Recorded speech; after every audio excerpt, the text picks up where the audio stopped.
Hello everybody and welcome back. It's been a true test of patience for the beginning of the F1 2021 season, as there are 3 weeks in between the first and the second race. I'm pretty ready for Formula One to return. We need some fresh memes, some fresh gossip, all of that. The second race of the season will be the Emilia Romagna Grand Prix held at the Imola track. Now there's actually a lot to get into about Imola, so in this video we're going to talk about the track itself, its history, and what we can expect from the race. Everybody loves Italy, including Formula One. There will be actually 2 Grand Prix taking place in the country, the other one being the actual Italian Grand Prix at the Monza racetrack on September 12th, 2021. Imola is called the Emilia Romagna Grand Prix because of the region of Italy that it resides in. This is a northern region of Italy, also home to Bologna. It's actually well known for its rich cuisine, its rich culture, and its seaside resorts. I have not yet been there,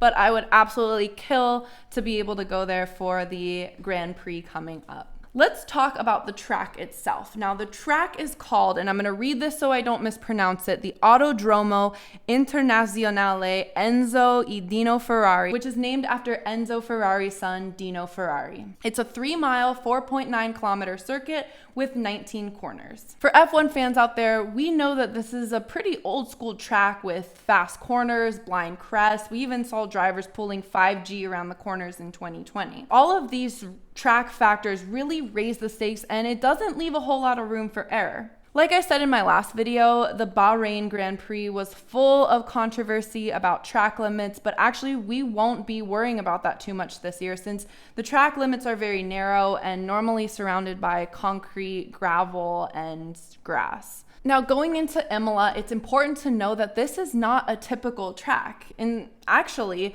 up until 2020, the track hadn't been used since 2006. Because of COVID, which threw the F1 and the FIA schedule, like many other schedules and ways of life around the world, into complete tailspin. This track was built in the 1950s, and it doesn't have some of the same safety standards that we've come to know with other F1 tracks we see throughout the year. Back up to 2020, we all saw how terrifying Romain Grosjean's crash was at the Bahrain Grand Prix. For those of you who are watching or have seen this season's Drive to Survive, it was a truly harrowing experience. Unfortunately, the Imola track is no stranger to terrible events. In May of 1994, F1 had its darkest weekend here. For one, Rubens Barrichello was injured at a practice on Friday. To make matters worse, we lost Roland Ratzenberger in a crash during the qualifying on Saturday. And then on Sunday, during the actual race, we lost Ayrton Senna, one of Formula One's most legendary drivers that has ever lived. This all happened in a singular weekend in 1994. Like I said, it is the darkest and most terrifying weekend in Formula One history, and it happened on this track. I know that the drivers and the teams and the crew that have been there every year since this happened cannot forget what has taken place at this track. So keeping that in mind, let's look into some of the predictions that we'll be keeping an eye out for as we enter the Imola track for the second race. I, like most F1 fans, will be keeping a close eye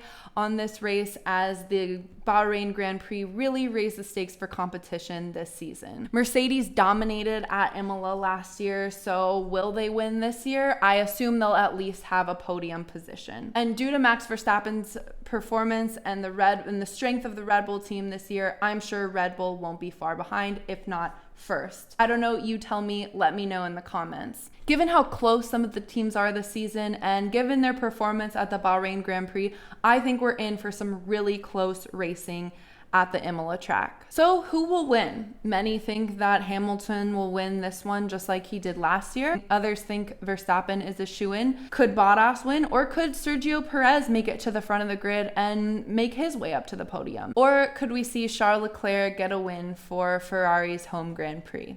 I don't know, you tell me. Who are you rooting for? Who do you think will win? And let me know if you have some other interesting predictions that we can dive into in the next video. If not, I'll be back with a full review of the race and any other interesting things that come up along the way. All right, see you soon.